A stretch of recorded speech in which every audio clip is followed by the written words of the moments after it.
Hello friends, welcome to Kanamadi institute YouTube channel. ನೋಡಿ friends, ಈ ವಾರ ಮತ್ತೆ ಒಂದು ನ್ಯೂಸು ಜಾಸ್ತಿ ಪ್ರಚಲಿತದಲ್ಲಿದೆ ಕರ್ನಾಟಕದೊಳಗೆ ಆ್ಯಂಡ್ ಇಂಡಿಯಾದೊಳಗೂ ಕೂಡ ಇದು ಹೆಚ್ಚು ಪ್ರಚಲಿತದಲ್ಲಿ ಇರುವಂಥ ಒಂದು ವಿಷಯವಾಗಿದೆ. ಅದು ಏನು ಅಂದರೆ ದಯಾಮರಣ. ದಯಾಮರಣ ಅಂದ್ರೇನು ಆ್ಯಂಡ್ ದಯಾಮರಣಕ್ಕೆ ಸಪೋರ್ಟ್ ಮಾಡುವಂಥ ಪಾಯಿಂಟ್ಸ್ಗಳ್ಯಾವು, ದಯಾಮರಣದ ಕುರಿತು ಅಪೋಸ್ ಮಾಡುವಂಥ ಪಾಯಿಂಟ್ಸ್ಗಳ್ಯಾವು, ಈಗ ಯಾಕೆ ನ್ಯೂಸ್ ಒಳಗಿದೆ. ಆ್ಯಂಡ್ ಕರ್ನಾಟಕದೊಳಗೆ ಇತ್ತೀಚೆಗೆ ಈ ಒಂದು ಘನತೆಯಿಂದ ಸಾಯುವುದನ್ನು ಒಂದು ಹಕ್ಕಾಗಿ ಕೂಡ ಸರ್ಕಾರ ನೀಡಿದೆ. ಯಾಕೆ ನೀಡಿದೆ, ಇದರಿಂದ ಆಗುವಂಥ ಅಡ್ವಾಂಟೇಜನ್ನು ಡಿಸ್ಅಡ್ವಾಂಟೇಜನ್ನು, ಈ ವಿಷಯವನ್ನು ವಿಸ್ತಾರವಾಗಿ ಚರ್ಚಿಸೋಣ ಫ್ರೆಂಡ್ಸ್. ಈ ವಿಷಯವನ್ನು ಸ್ಟಾರ್ಟ್ ಮಾಡೋಕ್ಕಿಂತ ಮುಂಚೆ ಹೀಗೆ ಎನಿ ಮ್ಯಾಟರ್, ಯಾವುದೇ ವಿಷಯ ಅದು ಪ್ರಚಲಿತದಲ್ಲಿ ಬರಲಿ, ಅದನ್ನು 360 ಡಿಗ್ರಿ ಅಲ್ಲಿ ಒಂದು ವಿಷಯವನ್ನು ವಿಸ್ತರಣೆ ಮಾಡೋದು. ಅದಕ್ಕಾಗಿಯೇ ಇವನ್ ನಮ್ಮ ಪ್ರಬಂಧ ಪುಸ್ತಕದಲ್ಲಿ ಯಾರ್ಯಾರೆಲ್ಲ ಅಪ್ಕಮಿಂಗ್ PSI 615 SA ಈ ಒಂದು ಎಕ್ಸಾಮ್ಗೆ ಪ್ರಿಪೇರ್ ಆಗ್ತಿದ್ದೀರಾ and ESI excise sub inspector ಎಕ್ಸಾಮ್ಗೆ ಪ್ರಿಪೇರ್ ಮಾಡ್ತಿದ್ದೀರಾ ಆ್ಯಂಡ್ ಗೈಸ್, ಇನ್ ಬಿಟ್ವೀನ್ ಎಲ್ಲೂ ಗ್ಯಾಪ್ ಮಾಡೋಕ್ಕೆ ಹೋಗಬೇಡ್ರಿ. ಪ್ರಿಪ್ರೇಷನ್ನ ನೀವು ಕಂಪ್ಲೀಟಾಗಿ ಫುಲ್ ಸ್ವಿಂಗ್ ಒಳಗೆ ಇರ್ರಿ, ಮೋಟಿವೇಟೆಡ್ ಆಗಿರ್ರಿ, ಯಾರ್ದು ಮಾತು ಕೇಳಬೇಡ್ರಿ. ಈಗ KAS ಕೂಡ ನನಗನ್ಸುತ್ತೆ, ನನ್ನ ಒಂದು ಅನಿಸಿಕೆ ಪ್ರಕಾರ KAS ಮೇನ್ಸ್ ಎಕ್ಸಾಮ್ನ ಕಂಡಕ್ಟ್ ಮಾಡ್ತಾರೆ ಆ್ಯಂಡ್ ಕೆಲವೊಂದು ಜನ ಸುಮ್ಮನೆ ನಿಮಗೆ ನ್ಯೂಸ್ ಹೊರಡಿಸ್ತಿದ್ದಾರೆ, ಇಲ್ಲ ಎಕ್ಸಾಮ್ ಆಗುತ್ತೆ, ಅದು ಆಗುತ್ತೆ, ಇದು ಆಗುತ್ತೆ ಅಂತ. I doubt these all things guys. And ನೀವು ಯಾರಾದರೂ ಇಂಥವೆಲ್ಲ ಫಾಲೋ ಮಾಡತ್ತೀರಿ ಆ್ಯಂಡ್ ಸುಮ್ಮನೆ ಟೈಮ್ ವೇಸ್ಟ್ ಮಾಡತ್ತೀರಿ, that is a waste of time. ಹಾಗೇನೆ PSI ಎಕ್ಸಾಮ್ ಕೂಡ ಕಂಡಕ್ಟ್ ಮಾಡ್ತಾರೆ, ಆಮೇಲೆ ಆ 600 PSI ಎಕ್ಸಾಮ್ ಕೂಡ ಮುಗಿಯುತ್ತೆ. ನೀವು ಅಲ್ಲಿವರೆಗೂ ಬರುತ್ತೆ, ಅದು ಆಗುತ್ತೆ, ಇದು ಆಗುತ್ತೆ, ಒಳ ಮೀಸಲಾತಿ ಅಂತ ಟೈಮ್ ಹರ್ನ ಮಾಡಬೇಡ್ರಿ, ಟೈಮ್ ವೇಸ್ಟ್ ಮಾಡಬೇಡ್ರಿ. ಯಾವ ವಿಷಯ ನ್ಯೂಸ್ ಒಳಗೆ ಬರ್ತೋ ಅದನ್ನು ಓದ್ರಿ, ಪ್ರತಿದಿನ ಟಚ್ ಒಳಗಿರ್ರಿ. ಓಕೆ, ಸೊ ಈ ಒಂದು ಪ್ರಬಂಧ ಪುಸ್ತಕ 50 ಪ್ರಬಂಧಗಳ ಪುಸ್ತಕ ಇದೆ ಆ್ಯಂಡ್ ನಿಮಗೆ ಪ್ರಚಲಿತ ಪ್ರಬಂಧಗಳು ಇದರೊಳಗೆ ಸಿಗ್ತವೆ ಫ್ರೆಂಡ್ಸ್. ಆ್ಯಂಡ್ ನೋಡಿ, ಈಗ ಏನು ನ್ಯೂಸ್ ಒಳಗೆ ಬರ್ತಾ ಇದೆ ಅಂದರೆ ದಯಾಮರಣ ಕುರಿತು. ನೋಡಿ, ದಯಾಮರಣವನ್ನು ಕಾನೂನುಬದ್ಧಗೊಳಿಸಬೇಕೇ, ನೈತಿಕತೆ ಆಧಾರದ ಮೇಲೂ ಕೂಡ ಈ ಒಂದು ಪ್ರಬಂಧವನ್ನು ಆಲ್ರೆಡಿ ನಮ್ಮ ಪುಸ್ತಕದ 13ನೇ ಟಾಪಿಕ್ ಇದೆ ಅಲ್ವಾ, ದಯಾಮರಣದ ಬಗ್ಗೆ ಇದೆ. ಓಕೆ, ಸೊ ನಿಮಗೆ 50 ಟಾಪಿಕ್ಗಳು, ಯಾರ್ಯಾರೆಲ್ಲ ಮುಂದೆ KAS ಓದೋರಿದ್ದೀರಿ, KAS ಮೇನ್ಸಿಗೆ ಓದ್ತಾ ಇದ್ದೀರಿ ಆ್ಯಂಡ್ PSI ESI ಎಕ್ಸಾಮ್ಗೆ ಯಾರ್ಯಾರು ಓದ್ತಿದ್ದೀರಿ, ನಿಮಗೆಲ್ಲ ಹೇಳಿ ಮಾಡಿಸಿದಂಥ ಪುಸ್ತಕ ಫ್ರೆಂಡ್ಸ್. ಎಲ್ಲ ಟಾಪಿಕ್ಸ್ಗಳನ್ನು ನೋಡಿರಿ, ಜಸ್ಟ್ ಟಾಪಿಕ್ಸ್ಗಳನ್ನ ನೋಡಿ ನೀವು ಈ ಪುಸ್ತಕವನ್ನು ತೆಗೆದುಕೊಳ್ಬೋದು. ಆ್ಯಂಡ್ ಯಾರ್ಯಾರು PSIಗೆ ಓದ್ತಿದ್ರೆ, ESIಗೆ ಓದ್ತಿದ್ರೆ ಅವರಿಗಂತೂ ಇದೆ. ಈವನ್ KAS ಯಾರು ಓದ್ತಿರೋ ಇದು SAಗೂ ಹೆಲ್ಪ್ ಆಗುತ್ತೆ. ಒಂದೇದು, even general studies paper, different papers ಏನಿದ್ದಾವೆ ಆ ಪೇಪರ್ಗಳನ್ನ ಬರೀಲಿಕ್ಕೂ ಕೂಡ ನಿಮಗೆ ಉಪಯೋಗ ಆಗುತ್ತೆ. ಆ್ಯಂಡ್ ಇದನ್ನು ಉಪಯೋಗವನ್ನು ತಗೊಳ್ಳಿ ಫ್ರೆಂಡ್ಸ್. ಆಮೇಲೆ ನಿಮಗೆ ಕ್ಲಾಸ್ ಬೇಕು ಅಂದರೆ ಜಸ್ಟ್ ಪೇಪರ್ 1 ಮಾತ್ರ, PSI ಪೇಪರ್ 1 ಮಾತ್ರ ಕ್ಲಾಸ್ ಬೇಕು ಅಂದರೆ ನಾನು ಆಲ್ರೆಡಿ ಫಸ್ಟ್ ಬ್ಯಾಚ್ನ ಕಂಪ್ಲೀಟ್ ಮಾಡೋಕ್ಕೆ ಬಂದಿದ್ದೀನಿ. ಸೆಕೆಂಡ್ ಬ್ಯಾಚ್ 20ನೇ ತಾರೀಕು, ಓಕೆ, ಸೊ ಫೆಬ್ರವರಿ 20ನೇ ತಾರೀಕು ಸೆಕೆಂಡ್ ಬ್ಯಾಚ್ ಪ್ರಾರಂಭ ಆಗ್ತಾ ಇದೆ ನಮ್ಮ ಒಂದು ಕನಮಡಿ ಇನ್ಸ್ಟಿಟ್ಯೂಟ್ ಆ್ಯಪಲ್ಲಿ. ಓಕೆ, ಗೂಗಲ್ ಪ್ಲೇಸ್ಟೋರ್ಗೆ ಹೋಗಿ KANAMADI ಕನಮಡಿ ಇನ್ಸ್ಟಿಟ್ಯೂಟ್ ಅಂತ ನೀವು ಟೈಪ್ ಮಾಡಿದರೆ ನಿಮಗೆ ಅಲ್ಲಿ ಒಂದು ಆ್ಯಪ್ ಬರುತ್ತೆ. ಸೊ ಆ ಆ್ಯಪಲ್ಲಿ ಹೋಗಿ ನೀವು ಅಡ್ಮಿಷನನ್ನು ತೊಗೋಬೋದು ಫ್ರೆಂಡ್ಸ್. ಏನಂತ ಇದೆ, second batch, okay, second batch PSI 615 mission 615 ಅಂತ ಇದೆ. ಈ ಬ್ಯಾಚ್ ಕೋರ್ಸ್ಗೆ ಲೈವ್ ಕ್ಲಾಸಸ್ಸು ಇರ್ತವೆ. 20ನೇ ತಾರೀಕಿಂದ ಪ್ರಾರಂಭ ಆಗುತ್ತೆ. ಡೈಲಿ 10 ಗಂಟೆಯಿಂದ 11 ಗಂಟೆ, ರಾತ್ರಿ 11 ಗಂಟೆಗೆ ನಿಮಗೆ ಕ್ಲಾಸ್ ಇರುತ್ತೆ. ಆ್ಯಂಡ್ ನಿಮಗೆ ಒಂದು essay ಹೇಳ್ಕೊಡುತ್ತೆ, ಓಕೆ, ಆ್ಯಂಡ್ ಟ್ರಾನ್ಸ್ಲೇಷನ್ ಹೇಳ್ಕೊಡುತ್ತೆ ಆ್ಯಂಡ್ ಪ್ರಿಸೈಸ್ ಹೇಳ್ಕೊಡುತ್ತೆ. ಓಕೆ, ಸಾರಾಂಶ ಬರವಣಿಗೆ, ಈ 3 ಸೆಗ್ಮೆಂಟ್ನ ಕವರ್ ಮಾಡಿಕೊಡಲಾಗುತ್ತೆ ಅತಿ ಕಡಿಮೆ ಪ್ರೈಸಲ್ಲಿ. ಓಕೆ, ಲೈವ್ ಕ್ಲಾಸಸ್ಸು ಇರ್ತವೆ ನಿಮಗೆ.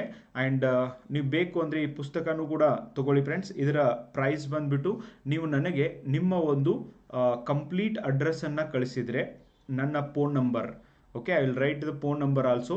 ನೀವು ತೊಗೊಂಡಿದ್ರೆ ನಿಮ್ಮ ಫ್ರೆಂಡ್ಸ್ಗೂ ಕೂಡ ಹೇಳ್ರಿ.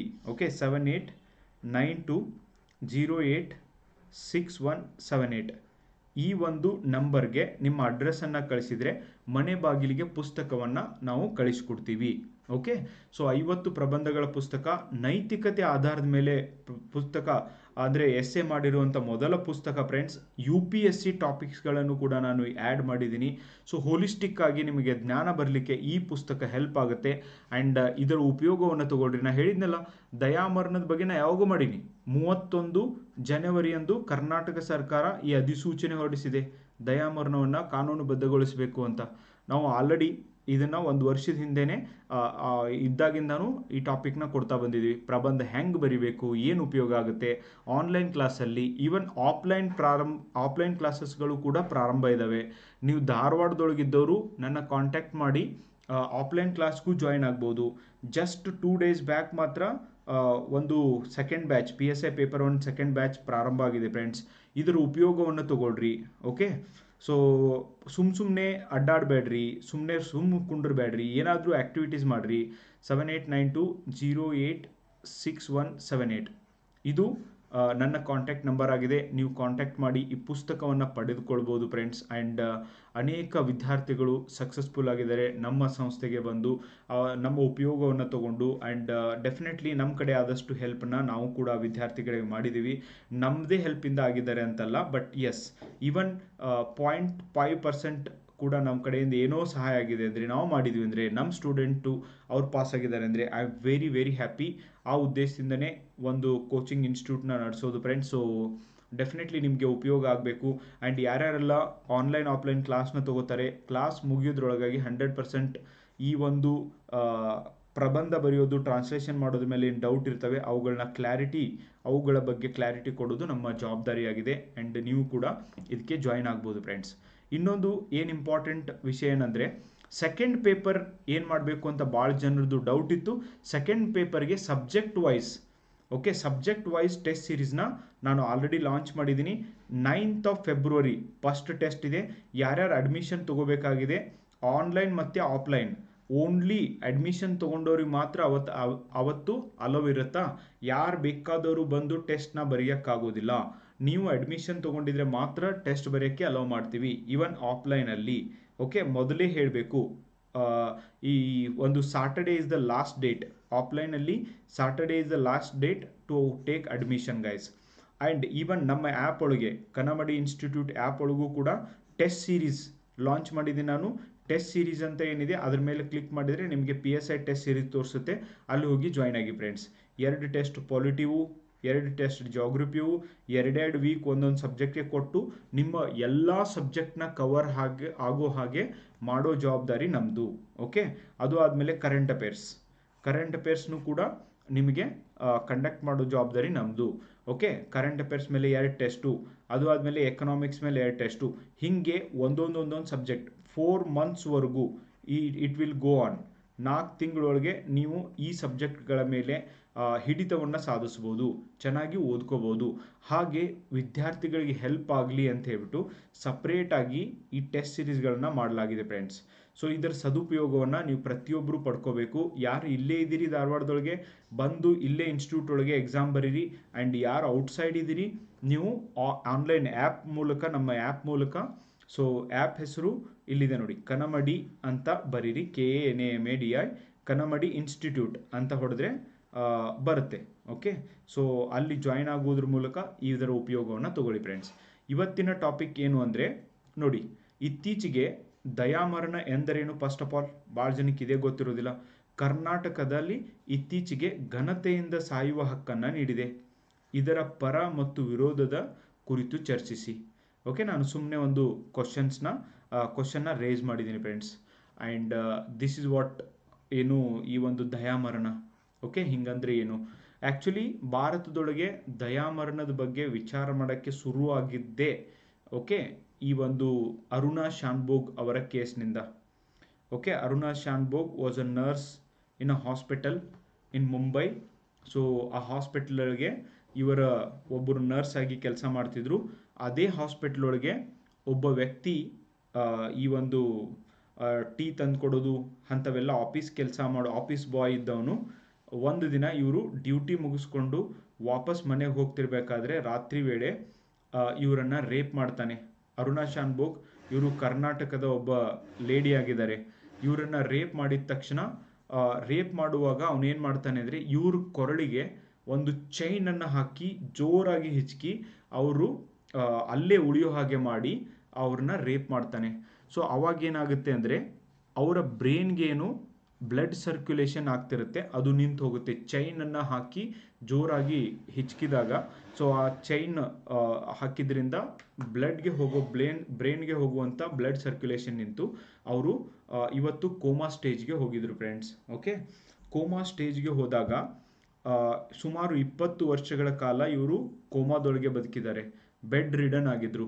ಅದು ಆದಮೇಲೆ ಇವರ ಪರಿಸ್ಥಿತಿ ನೋಡಿದಂಥ ಇವರ ಫ್ರೆಂಡ್, ಓಕೆ, ಇವರ ಫ್ರೆಂಡ್ ಪಿಂಕಿ ಪ್ರಾಮಾಣಿಕ್ ಅಂತ ಅವ್ರ ಹೆಸರು, ಅವರು ಏನು ಕೇಳಿದ್ದಾರೆ ಅಂದರೆ ದಯಾಮರಣಕ್ಕೆ ಪರ್ಮಿಷನ್ ಕೊಡಬೇಕು ಅಂತ ಸುಪ್ರೀಂ ಕೋರ್ಟ್ಗೆ ಹೋದಾಗ ಇಂಥ ಕೇಸ್ ಆಗಿದ್ದು ಮೊದಲ ಬಾರಿಗೆ ಭಾರತದೊಳಗೆ. ಎದಕ್ಕಂದರೆ ಅವ್ರ ಫ್ರೆಂಡು 20 ವರ್ಷದಿಂದ ಬೆಡ್ ರಿಡನ್ ಆಗಿದ್ದಾರೆ, ಅವ್ರ ಕೈ ಕಾಲು ಕೂಡ ಅಲ್ಗಾಡಿಸೋದಿಲ್ಲ, ಅವಾಗಿಂದ ಮೆಡಿಸಿನ್ ಕೊಡ್ತಾರೆ ಆ್ಯಂಡ್ ಅವರನ್ನು ನೋಡ್ಕೋಬೇಕಾಗುತ್ತೆ ಹಾಸ್ಪಿಟ್ಲಲ್ಲಿ. ಈ ಥರ ಪರಿಸ್ಥಿತಿ ಇರೋದಕ್ಕಿಂತನೂ ಅವ್ರನ್ನ ಜೀವ ಬಿಡೋ ಹಾಗೆ ಮಾಡೋದು ಭಾಳ ಒಳ್ಳೆಯದು. ಅವ್ರಿಗೆ ಯಾಕೆ ಮೆಡಿಸಿನ್ ಕೊಡಬೇಕು? ಮೆಡಿಸಿನ್ ಕೊಡೋ ಹಾಗೆ ಮಾಡೋದು one type of euthanasia, or ಸಾಯೋ ಹಾಗೆ ಮೆಡಿಸಿನ್ ಕೊಟ್ಟು ಸಾಯಿಸೋದು ಇನ್ನೊಂದು type of euthanasia. Active euthanasia, passive euthanasia, ದಯಾಮರಣದೊಳಗೆ 2 ಟೈಪ್ ಬರ್ತವೆ ಗೈಸ್. ಬಟ್ ಇದು ಎಲ್ಲ ಪ್ರಾರಂಭ ಆಗಿದ್ದು ಭಾರತದೊಳಗೆ, ಡಿಬೇಟೇ ಪ್ರಾರಂಭ ಆಗಿದ್ದು ಈ ಒಂದು ಅರುಣಾ ಶಾನ್ಭೋಗ್ ಅವರ ಕೇಸ್ನಿಂದ. ಓಕೆ, ಈಗ ನಾನು ಇಂಟ್ರೊಡಕ್ಷನ್, ನೀವು ಪ್ರಬಂಧಕ್ಕೆ ಇಂಟ್ರೊಡಕ್ಷನ್ ಹೇಗೆ ಬರಿಬೇಕು ಅಂತ ಹೇಳ್ತೀನಿ. ಓಕೆ, ನಾನು ಕೊಟೇಶನ್ ಹಾಕಿಲ್ಲ, ಬಟ್ ಕರೆಂಟ್ ಅಫೇರ್ಸ್ ರಿಲೇಟೆಡ್ ಇಂದ ಚೂಸ್ ಮಾಡಿದ್ದೀನಿ ಗೈಸ್. ನೀವು ಕೊಟೇಶನ್ನ ಹಾಕಿ ಕೂಡ ಬರಿಬೋದು. ನಮ್ಮ ಟೆಲಿಗ್ರಾಮ್ ಗ್ರೂಪ್, ಓಕೆ, ಯಾರ್ಯಾರು ಜಾಯ್ನ್ ಆಗಿಲ್ಲ, Kanamadi IAS and KAS, okay, Kanamadi IAS and KAS ಅಂತ ಏನು ಗ್ರೂಪ್ ಇದೆ, ಆ ಗ್ರೂಪ್ ಒಳಗಡೆ ನಮ್ಮ ವಿದ್ಯಾರ್ಥಿಗಳು ಕೂಡ ಕೆಲವರು ಬರೆದು ಕಳಿಸಿದ್ದಾರೆ ಎಸ್ಸೆನ. ಸೊ ಯಾರ್ದು ಚೆನ್ನಾಗಿ ಬರೆದಿರ್ತಾರೆ ಆ ಒಂದು ಎಸ್ಸೆನ ಹಾಕ್ತೀನಿ, ನೀವು ನೋಡಿಕೊಂಡು ನೀವು ಕಲ್ಕೋಬೋದು, ಎಲ್ಲೇ ಇದ್ದು ಕಲ್ಕೋಬೋದು. ಕರ್ನಾಟಕ ಸರ್ಕಾರ 2025ರಲ್ಲಿ ದಯಾಮರಣವನ್ನು, ಅಂದರೆ ಘನತೆಯಿಂದ ಸಾಯುವ ಹಕ್ಕನ್ನು ನೀಡಲು ನಿರ್ಧರಿಸಿದೆ. ಓಕೆ, ಯಾರಿಗಾದರೂ ಭಾಳ ದಿನದಿಂದ ಅವರು ಬದುಕು ವೇಸ್ಟ್ ಅನ್ನಿಸ್ತಾ ಇದೆ, ಅಥವಾ ಅವ್ರಿಗೇನು ಮಾಡೋಕ್ಕಾಗ್ತಾ ಇಲ್ಲ, ಅಥವಾ ಆಕ್ಸಿಡೆಂಟ್ ಆಗಿದೆ, ಅಥವಾ ಇನ್ಆಕ್ಟಿವ್ ಇದ್ದಾರೆ, ಅಂಥವ್ರಿಗೆ ಸಾಯಲಿಕ್ಕೆ ಅನುಮತಿಯನ್ನು ನೀಡಲಾಗಿದೆ. 31 ಜನವರಿಯಂದು ಇದು ಒಂದು ಈ ಒಂದು ಸರ್ಕಾರದ ಆದೇಶವಾಗಿದೆ ಫ್ರೆಂಡ್ಸ್. ವೆರಿ ಇಂಪಾರ್ಟೆಂಟ್, ಅದಕ್ಕೆ ಇದು ನ್ಯೂಸ್ ಒಳಗಿದೆ. ದಯಾಮರಣ ಎಂಬ ಪದವು ಗ್ರೀಕ್ ಪದದಿಂದ ಉತ್ಪತ್ತಿಯಾಗಿದೆ. ದಯಾಮರಣವು ಗುಣಪಡಿಸಲಾಗದ ಒಂದು ಸ್ಥಿತಿ, ಆರೋಗ್ಯದ ಸ್ಥಿತಿ, ಅಸಹನೀಯ ನೋವಿನಿಂದ ಪರಿಹಾರ ಪಡೆಯಲು ಉದ್ದೇಶಪೂರ್ವಕವಾಗಿ ತನ್ನ ಜೀವವನ್ನು ಕೊನೆಗೊಳಿಸುವ ರೂಢಿಯನ್ನು ಸೂಚಿಸುತ್ತದೆ. ಓಕೆ, ನೆಕ್ಸ್ಟ್, ದಯಾಮರಣವು ಬೇರೆಯವರ ಸಹಾಯದಿಂದ ಮರಣ ಹೊಂದುವುದು ಅಂತ ಕೂಡ ಕರೀತಾರೆ. ಓಕೆ, ಸೊ ಅವ್ರ ಜೀವನ ಅವರೇ ಹುಡ್ಕೊಳ್ಳೋಕ್ಕಾಗದೇ ಇರೋದಕ್ಕೆ ಬೇರೆಯವರಿಂದ ಸಾಯುವಂಥದ್ದು ಅಂತ ಕೂಡ ಕರೀತಾರೆ. ಇದನ್ನು ಬೇರೆಯವರ ನೆರವಿನ ಆತ್ಮಹತ್ಯೆ ಅಂತಲೂ ಕೂಡ ಕರೀತಾರೆ. ಓಕೆ, ಬೇರೆಯವರ ನೆರವಿನ ಆತ್ಮಹತ್ಯೆ ಅಂತಲೂ ಕೂಡ ಕರೀತಾರೆ. ದಯಾಮರಣ ಎಂದರೆ ಒಬ್ಬ ವ್ಯಕ್ತಿ ಇನ್ನೊಬ್ಬ ವ್ಯಕ್ತಿಯ ಜೀವನವನ್ನು ನೋವು ರಹಿತವಾಗಿ ಕೊನೆಗೊಳಿಸುವುದು. ಓಕೆ, ಅಂದರೆ ಅವರಿಗೇನು ಪ್ರಾಬ್ಲಮ್ ಇಲ್ಲದೆ ಇರುವ ಹಾಗೆ ಒಂದು ಇಂಜೆಕ್ಷನ್ ಕೊಟ್ಟು ಅವ್ರನ್ನ ಸಾಯೋ ಥರ ಮಾಡೋದು. ಇಂತಹ ಆತ್ಮಹತ್ಯೆ ಅಡಿಯಲ್ಲಿ ವೈದ್ಯರು ಸಾಮಾನ್ಯವಾಗಿ ಮಾರಕ ಇಂಜೆಕ್ಷನ್ಗಳ ಮೂಲಕ ಜೀವನವನ್ನು ಕೊನೆಗೊಳಿಸಲು ರೋಗಿಗೆ ಸಹಾಯ ಮಾಡ್ತಾರೆ. ಓಕೆ, ನಿಮಗೆ ಗೊತ್ತಿರ್ಬೋದು, ಇವತ್ತು ಬೇಕು ಅಂತಲೂ ಜನ ಕೊಲ್ತಿದ್ದಾರೆ, ಆದರೆ ಇಲ್ಲಿ ವೈದ್ಯರು ಆ ಒಂದು ಪೇಷಂಟ್ ಪರಿಸ್ಥಿತಿ ನೋಡೋಕ್ಕಾಗದೆ, ಓಕೆ, ಒಂದು ಲೇತಲ್ ಇಂಜೆಕ್ಷನ್, ಮಾರಕ ಇಂಜೆಕ್ಷನ್ನ ಕೊಡುವುದರ ಮೂಲಕ ಅವರ ಜೀವನವನ್ನು ಅಂತ್ಯಗೊಳಿಸ್ಬೋದು. ಓಕೆ, ನೋಡಿ, ಬಹುತೇಕ ದೇಶಗಳು ಅಂದರೆ ನೆದರ್ಲ್ಯಾಂಡ್ಸ್, ಬೆಲ್ಜಿಯಂ, ಕೆನಡಾದಂತಹ ಹಲವು ದೇಶಗಳಲ್ಲಿ ನಿಯಮಿತ ರೀತಿಯಲ್ಲಿ ದಯಾಮರಣವನ್ನು ಕಾನೂನುಬದ್ಧಗೊಳಿಸಲಾಗಿದೆ. ಹಂಗೆ ಮಾಡಬಹುದು ಅಂತ ಹೇಳಿದ್ದಾರೆ. ನೋಡಿ, ಭಾರತದಂಥ ಒಂದು ದೇಶದೊಳಗೆ ಎಲ್ಲಿ ಅದರ ಮೀನಿಂಗೇ ಗೊತ್ತಿಲ್ಲ, ಎಲ್ಲಿ ಅದು ನೈತಿಕವಾಗಿ ಸರಿನೋ ತಪ್ಪು ಅಂತ ಗೊತ್ತಿಲ್ಲ, ಇಂಥ ದೇಶದೊಳಗೆ ಪರ್ಮಿಷನ್ ಕೊಡೋದು ವೆರಿ ಡೇಂಜರಸ್ ಗೈಸ್. ಇವ್ರಿಗೇನಾದರೂ ಪರ್ಮಿಷನ್ ಕೊಟ್ಟರೆ ಓಲ್ಡ್ ಏಜ್ ಪೇರೆಂಟ್ಸ್ನ ಕೊಲ್ಲುವಂಥ ಎಲ್ಲ ಚಾನ್ಸಸ್ ಇದ್ದಾವೆ. ಅಂಥ ನೀಚರು ನಮ್ಮ ದೇಶದೊಳಗೆ ಇವತ್ತಿದ್ದಾರೆ. ಆದರೆ ಭಾರತ ಸೇರಿದಂತೆ ಅನೇಕ ದೇಶಗಳಲ್ಲಿ ಇದು ಕಾನೂನು ಬಾಹಿರವಾಗಿದೆ. Okay, important. ಬಟ್ ಕರ್ನಾಟಕದೊಳಗೆ ಇದಕ್ಕೆ ಪರ್ಮಿಷನ್ ಕೊಟ್ಟಿದ್ದಾರೆ. ಇದರ ಪರ ವಾದಿಸುವವರು ಮಾನವೀಯತೆ, ಆತ್ಮಗೌರವ, ನೋವಿನಿಂದ ಮುಕ್ತಿಯನ್ನು ತರುವ ಸಾಧನವೆಂದು ಪರಿಗಣಿಸ್ತಾರೆ. ಓಕೆ, ಇದಕ್ಕೆ ಯಾರು ಒಳ್ಳೆಯದಂತ ಹೇಳ್ತಾರೆ ಅವರೆಲ್ಲ ಆರ್ಗ್ಯುಮೆಂಟ್ ಆತ್ಮಗೌರವದಿಂದ ಸಾಯೋದು, ನೋವಿನಿಂದ ಮುಕ್ತಿಯನ್ನು ಪಡಿಲಿಕ್ಕೆ, ಓಕೆ, ಮಾನವೀಯತೆ ದೃಷ್ಟಿಯಿಂದ ಸಾಯಲಿಕ್ಕೆ ಅಲೋ ಮಾಡಬೇಕು ಅಂತ ಹೇಳಿದರೆ, ಆದರೆ ಇದನ್ನು ವಿರೋಧಿಸುವವರು ಯಾರು ವಿರೋಧಿಸ್ತಾರೆ ಅವರೇನು ಹೇಳ್ತಾರೆ ಅಂದರೆ ಮಾನವ ಜೀವನದ ಮೌಲ್ಯವನ್ನು ಕುಗ್ಗಿಸ್ತದೆ, ಬದುಕಬೇಕು ಯಾಕೆ, ಬದುಕೋದೇ ಮುಖ್ಯ ಅಂತ ಏನು ಮಾನವರು ನಾವೆಲ್ಲ ತಿಳ್ಕೊಂಡಿದ್ದೀವಿ ಅದರ ಒಂದು ಮೌಲ್ಯವನ್ನು ಕುಸಿಲಿಕ್ಕೆ ಕಾರಣ ಆಗುತ್ತೆ. ದುರುಪಯೋಗಕ್ಕೆ ಕಾರಣ ಆಗ್ಬೋದು. ಯಾರ ಮೇಲೂ ಸಿಟ್ಟಿದ್ರೆ ಇನ್ನೊಬ್ರನ್ನ ಸಾಯೋ ಥರ ಮಾಡಿ, ಫಾರ್ ಎಕ್ಸಾಂಪಲ್ ಕೇರಳದೊಳಗೆ ಮೊನ್ನೆ ಒಬ್ಳು ಹುಡುಗಿ ಮಾಡಿದಾಳಿಲ್ಲೋ, ಅವಳ ಹುಡುಗನನ್ನು ವಿಷ ಹಾಕಿ ಕೊಂದಿದ್ದಾಳೆ. ಅದು ಆದಮೇಲೆ ದಯಾಮರಣ ಅಂತ ಹೇಳಿದರೆ ಏನು ಮಾಡ್ತೀರಿ? ಓಕೆ, ಇದು ದುರುಪಯೋಗಕ್ಕೂ ಕಾರಣವಾಗಬಹುದು ಎಂದು ಕೂಡ ವಾದಿಸ್ತಾರೆ. ಎಸ್, ಅಫ್ಕೋರ್ಸ್, ಇವತ್ತು ನೈತಿಕತೆ ಅನ್ನೋದು ನಮ್ಮ ಸಮಾಜದೊಳಗೆ ಮಾಯ ಆಗ್ತಾ ಇರೋದ್ರಿಂದ ಇದು ದುರುಪಯೋಗಕ್ಕೂ ಕೂಡ ಕಾರಣ ಆಗ್ಬೋದು. ನೆಕ್ಸ್ಟ್ ನೋಡಿ, ಮೋಸ್ಟ್ ಇಂಪಾರ್ಟೆಂಟ್, ಭಾರತದಲ್ಲಿ 2018ರಲ್ಲಿ ಸುಪ್ರೀಂ ಕೋರ್ಟ್ ನಿಷ್ಕ್ರಿಯ ದಯಾಮರಣಕ್ಕೆ ಓಕೆ ಕಾನೂನು ಮಾನ್ಯತೆ ನೀಡಿದೆ. ಆದರೆ ನಿಷ್ಕ್ರಿಯ ಅಂದರೆ ಡಾಕ್ಟರ್ ಡಿಸೈಡ್ ಮಾಡೋದು, ಸಕ್ರಿಯ ದಯಾಮರಣ ನಿಸ್ಸಿಂಧುವಾಗಿದೆ ಭಾರತದೊಳಗೆ. ಓಕೆ, ಅದ್ರ ಬಗ್ಗೆನೂ ಕ್ಲಾರಿಟಿ ಕೊಡ್ತೀನಿ. ಈ ವಿಷಯದ ಬಗ್ಗೆ ಮಾನವ ಹಕ್ಕುಗಳು ಮತ್ತು ನೈತಿಕ ನೆಲೆಯಲ್ಲಿ ಒಂದು ಚರ್ಚೆಯನ್ನು ನಾವು ಇಲ್ಲಿ ಮುಂದುವರಿಸೋಣ ಫ್ರೆಂಡ್ಸ್. ಟೈಪ್ಸ್ ಆಫ್ ಯುಥಿನೇಷಿಯಾ, ಇದರೊಳಗೆ ಮತ್ತೇನೇನು ಟೈಪ್ಸ್ ಬರ್ತವೆ, ಯಾವ್ಯಾವ ಟೈಪ್ಸ್ ಬರ್ತವೆ, ದಯಾಮರಣಗಳಲ್ಲಿ ವಿಧ. ಓಕೆ, ಸಿ, ಸಕ್ರಿಯ ದಯಾಮರಣ. ಓಕೆ, ಸಕ್ರಿಯ ದಯಾಮರಣ ಅಂದ್ರೇನು? ಆಕ್ಟಿವ್. Okay, active euthanasia. ಇಲ್ಲಿ ಪ್ಯಾಸಿವ್ ಆಗಿದೆ, ಬಟ್ ಇದು ಆಕ್ಟಿವ್ ಯುಥಿನೇಷಿಯಾ ಆಗಬೇಕು. ಆಕ್ಟಿವ್ ಯುಥಿನೇಷಿಯಾ ಅಂದರೆ ಏನು? ಇದು ವ್ಯಕ್ತಿಯ ಜೀವನವನ್ನು ವಸ್ತುಗಳು ಅಥವಾ ಬಾಹ್ಯ ಶಕ್ತಿಯಿಂದ ಕೊನೆಗೊಳಿಸಲು ಸಕ್ರಿಯ ಹಸ್ತಕ್ಷೇಪವನ್ನು ಒಳಗೊಂಡಿರುತ್ತದೆ. ಓಕೆ, ಉದಾಹರಣೆಗೆ ಮಾರಕ ಇಂಜೆಕ್ಷನ್ ನೀಡುವುದು, ಅದು ಅವನ ಬಾಡಿಯೊಳಗೆ ಅಲ್ಲ, ಮಾರಕ ಇಂಜೆಕ್ಷನ್ ನೀಡುವುದರ ಮೂಲಕ ಆ ಒಬ್ಬ ವ್ಯಕ್ತಿ ಸಹಾಯವಾಗಿ ಮಾಡೋದು. Okay, next passive euthanasia, injection use ಮಾಡಿ ಕೊಲ್ಲೋದು ಆಕ್ಟಿವ್ ಯುಥಿನೇಷಿಯಾ.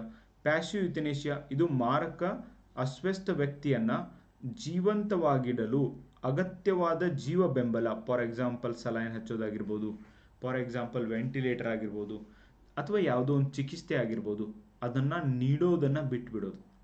ಓಕೆ, ಸೊ ಚಿಕಿತ್ಸೆ ನೀಡೋದನ್ನೇ ಬಿಟ್ಬಿಡೋದು. Passive euthanasia is allowed in India, but active euthanasia is not allowed in India. Okay, ನಿಷ್ಕ್ರಿಯ ದಯಾಮರಣ. ಓಕೆ, ನೆಕ್ಸ್ಟ್ ಸ್ವಯಂ ಪ್ರೇರಿತ ದಯಾಮರಣ, ವಾಲಂಟರಿ ಯುಥಿನೇಷಿಯಾ. ಇದು ರೋಗಿಯ ಒಪ್ಪಿಗೆಯೊಂದಿಗೆ ನಡೀತದೆ. ವಾಲಂಟರಿ, ಅವನೇ ಹೇಳಿರ್ತಾನೆ, ರೋಗಿನೇ ಹೇಳಿರ್ತಾನೆ ನಾನು ಕೊಂದ್ಬಿಡ್ರಿ ಅಂತ, ಸೊ ಆವಾಗ ಕೊಲ್ಲೋದು. ನೆಕ್ಸ್ಟ್ ಅನೈಚ್ಛಿಕ ದಯಾಮರಣ, ಇನ್ವಾಲಂಟರಿ ಯುಥಿನೇಷಿಯಾ. ಇದು ರೋಗಿಯ ಒಪ್ಪಿಗೆ ಇಲ್ಲದೆ ಮಾಡುವಂಥದ್ದು. But yes, these are the types of euthanasia which are present in India and world. ಈಗ ನೆಕ್ಸ್ಟ್ ಪಾಯಿಂಟ್ ಏನು ಅಂದರೆ ನೋಡಿ, ದಯಾಮರಣ ಕುರಿತು ಭಾರತೀಯ ನ್ಯಾಯಾಂಗ ಏನು ಹೇಳಿದೆ, ಸುಪ್ರೀಂ ಕೋರ್ಟ್ ಆಫ್ ಇಂಡಿಯಾ ಏನು ಹೇಳಿದೆ ಅನ್ನೋದನ್ನು ನೋಡೋದಾದರೆ, ಫಸ್ಟ್ ಪಾಯಿಂಟ್, ಅರುಣಾ ಶಾನ್ಭೋಗ್ ವಿರುದ್ಧ ಭಾರತದ ಒಕ್ಕೂಟ 2011ರ ಪ್ರಕರಣದಲ್ಲಿ, ಈ ಒಂದು ಪ್ರಕರಣದಲ್ಲಿ ಸುಪ್ರೀಂ ಕೋರ್ಟ್ ಹೇಳಿದೆ, ಅಸಾಧಾರಣ ಸಂದರ್ಭಗಳಲ್ಲಿ ನಿಷ್ಕ್ರಿಯ ದಯಾಮರಣವನ್ನು ಅನುಮತಿಸಬಹುದು ಎಂದು ತೀರ್ಪು ನೀಡಿತು. Okay, that is passive euthanasia, active euthanasia ಅಲ್ಲ, passive euthanasia. Common Cause, very important, Common Cause case, even section 377 case ಬಗ್ಗೆನೂ ಕೂಡ ಈ ಕಾಮನ್ ಕಾಜೆ ಕೇಸ್ ಹಾಕಿದ್ದು. ಕಾಮನ್ ಕಾಸ್ ವಿರುದ್ಧ ಭಾರತದ ಒಕ್ಕೂಟ 2018 ಸುಪ್ರೀಂ ಕೋರ್ಟ್ ಶಾಶ್ವತ ಒಂದು ಸ್ಥಿತಿಗೆ ಹೋಗಬಹುದಾದ ಮಾರಕ ಅನಾರೋಗ್ಯ ಪೀಡಿತವಾದಂಥ ರೋಗಿಗಳ ಜೀವಂತ ವೀಲ್ಗಳನ್ನು ಗುರುತಿಸುವಾಗ ನಿಷ್ಕ್ರಿಯ ದಯಾಮರಣವನ್ನು ಅನುಮತಿಸಿತು ಮತ್ತು ಈ ಕಾರ್ಯವಿಧಾನವನ್ನು ನಿಯಂತ್ರಿಸುವ ಮಾರ್ಗಸೂಚಿಯನ್ನು ಹೊರಡಿಸಿತು. ಈ ಒಂದು ಕಾರ್ಯವಿಧಾನವನ್ನು ನಿಯಂತ್ರಿಸುವ ಮಾರ್ಗಸೂಚಿಯನ್ನು ಇದು ಹೊರಡಿಸಿದ್ದನ್ನು ನಾವು ಕಾಣ್ತೀವಿ ಫ್ರೆಂಡ್ಸ್. ಲಿವಿಂಗ್ ವೀಲ್ ಎಂದರೆ ಏನು? ಕಾನೂನು ದಾಖಲೆಯಾಗಿದ್ದು, ಓಕೆ, ಇದೊಂದು ಕಾನೂನು ದಾಖಲೆಯಾಗಿದ್ದು ಒಬ್ಬ ವ್ಯಕ್ತಿಯು ತಮ್ಮ ಇಚ್ಛೆಗಳನ್ನು ಪೂರೈಸಲು ಸಾಧ್ಯವಾಗದಿದ್ದರೆ ಅವರು ಯಾವ ರೀತಿ ವೈದ್ಯಕೀಯ ಆರೈಕೆಯನ್ನು ಬಯಸುತ್ತಾರೆ ಅಥವಾ ಬಯಸುವುದಿಲ್ಲ ಎಂಬುದನ್ನು ನಿರ್ದಿಷ್ಟಪಡಿಸ್ತದೆ. ಇದನ್ನು ಮುಂಗಡ ನಿರ್ದೇಶನ ಅಂತ ಕೂಡ ಹೇಳ್ತಾರೆ. ಓಕೆ, ಲಿವಿಂಗ್ ವಿಲ್ ಅಂದರೆ ಅವರು ಮುಂದಿನ ಜೀವನ ಯಾರಿಗೆ ಹೋಗಬೇಕು, ಹೆಂಗೆ ಬದುಕಬೇಕು ಅನ್ನೋದನ್ನು ಬರೆದಿರ್ತಾರೆ, ಲಿವಿಂಗ್ ವಿಲ್. ಓಕೆ, ಇದು ಆದಮೇಲೆ ಕರ್ನಾಟಕ ಸರ್ಕಾರ ಈಗ ಯಾಕೆ ನಿರ್ಧಾರ ತಗೊಂಡಿದೆ ಅಂದರೆ 2023 ಸುಪ್ರೀಂ ಕೋರ್ಟ್ ಒಂದು ಜಜ್ಮೆಂಟ್ ಕೊಟ್ಟಿದೆ. ಸುಪ್ರೀಂ ಕೋರ್ಟ್ನ ಜಜ್ಮೆಂಟ್ ಪ್ರಕಾರ ಘನತೆಯಿಂದ ಸಾಯುವ ಹಕ್ಕನ್ನು ಒಂದು ಹೆಚ್ಚು ಪ್ರಶ್ನಿಸುವಂತೆ ಮಾಡಲು ಮಾರ್ಗಸೂಚಿಗಳನ್ನು ಮಾರ್ಪಡಿಸಿದ್ದನ್ನು ಕಾಣ್ತೀವಿ. ಓಕೆ, 2024 ಘನತೆಯಿಂದ ಸಾಯುವಂಥ ಹಕ್ಕುಗಳನ್ನು ಕುರಿತು ವಿಚಾರ ಮಾಡ್ರಿ ಅಂತ ಹೇಳಿದ್ದನ್ನು ಕಾಣ್ತೀವಿ friends. Okay, very very important, very very important. ಇದು ಸುಪ್ರೀಂ ಕೋರ್ಟ್ ಹೇಳಿದ್ರಿಂದನೇ ಇವತ್ತು ನಮ್ಮ ರಾಜ್ಯದಲ್ಲಿ ಇದ್ರ ಬಗ್ಗೆ ಥಿಂಕ್ ಮಾಡ್ತಾ ಇರೋದು. ಲಿವಿಂಗ್ ವಿಲ್ ಅಂದರೆ ಏನು? Okay, on attestation by a notary or gazetted officer to be sufficient for a living will. Okay, it was necessary that judicial magistrate attest or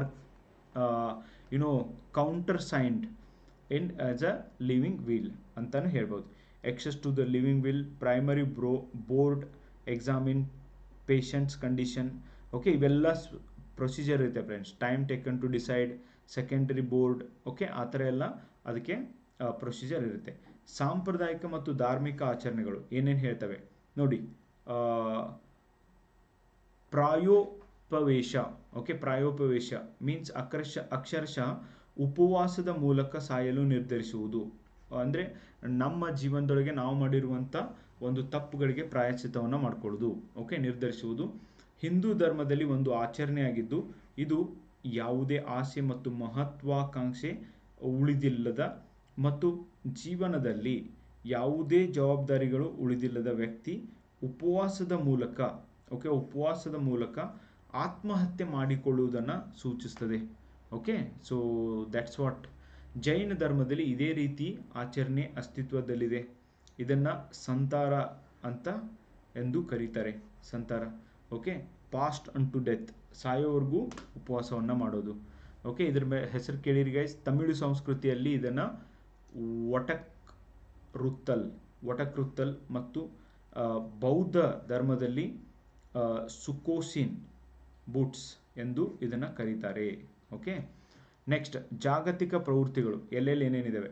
Netherlands, Luxembourg, Belgium ಈ ದೇಶಗಳ ಸುಧಾರಣೆಯ ಸಾಧ್ಯತೆ ಇಲ್ಲದ ಅಸಹನೀಯ ನೋವನ್ನು ಯಾರಾದರೂ ಸಫರ್ ಆಗ್ತಿದ್ರೆ, ಅಂದರೆ ಇನ್ನೇನು ಚಾನ್ಸೇ ಇಲ್ಲ ಇವನು ರಿಕವರಿ ಆಗೋಕ್ಕೆ ಅಂತ, ಸೊ ಅಂಥ ಸಂದರ್ಭದಲ್ಲಿ ಅವರಿಗೆ ಲೇತಲ್ ಇಂಜೆಕ್ಷನ್ ಅಂದರೆ ದಯಾಮರಣ ಕೊಡ್ಬೋದು ಅಂತ ಇರೋದನ್ನು ನಾವು ಕಾಣ್ತೀವಿ. ಆದರೆ it's very difficult to decide like that friends. Okay, ನಾನು ಓದ್ದಂಗೆ 7 ವರ್ಷ 8 ವರ್ಷ ಕೋಮಾದೊಳಗಿದ್ದು ಆಮೇಲೆ ಬದುಕಿದವರು ಎಷ್ಟೋ ಜನ ಇದ್ದಾರೆ. Okay, that's why it's very difficult to decide. ಎರಡನೇದಾಗಿ ಸ್ವಿಟ್ಜರ್ಲ್ಯಾಂಡ್. ದಯಾಮರಣವನ್ನು ನಿಷೇಧ ಮಾಡಲಾಗಿದೆ, ಆದರೆ ವೈದ್ಯರ ಸಮ್ಮುಖದ ಅಲ್ಲಿ ನೆರವಿನ ಮರಣವನ್ನು ಅನುಮತಿಸುತ್ತದೆ. ಮೀನ್ಸ್ ಈಗ ಒಂದು ಪೇಷಂಟ್ನ ನೋಡಿ ಒಬ್ಬ ಡಾಕ್ಟರ್ ಡಿಸೈಡ್ ಮಾಡ್ತಾರೆ, ಎಸ್ ಈ ಪೇಷಂಟ್ ಇನ್ನೂ ಏನೂ ಮಾಡೋಕ್ಕಾಗೋದಿಲ್ಲ, ಇವರು ಬದುಕಲಿಕ್ಕೆ ಆಗೋದಿಲ್ಲ ಅಂದಾಗ ಆ ಸಂದರ್ಭದೊಳಗೆ ದಯಾಮರಣವನ್ನು ನೀಡಬಹುದು ಅಂತ ಈ ಒಂದು ಸ್ವಿಟ್ಜರ್ಲ್ಯಾಂಡಿನ ಕಾನೂನು ಹೇಳುತ್ತೆ. ಕೆನಡಾದಲ್ಲಿ 2023 ಮಾನಸಿಕ ಅಸ್ವಸ್ಥರಾದಂಥ ರೋಗಿಗಳಿಗೆ ದಯಾಮರಣ ಮತ್ತು ನೆರವಿನ ಮರಣವನ್ನು ಅನುಮತಿಸಲಾಗುವುದು ಎಂದು ಘೋಷಣೆ ಮಾಡಿದೆ.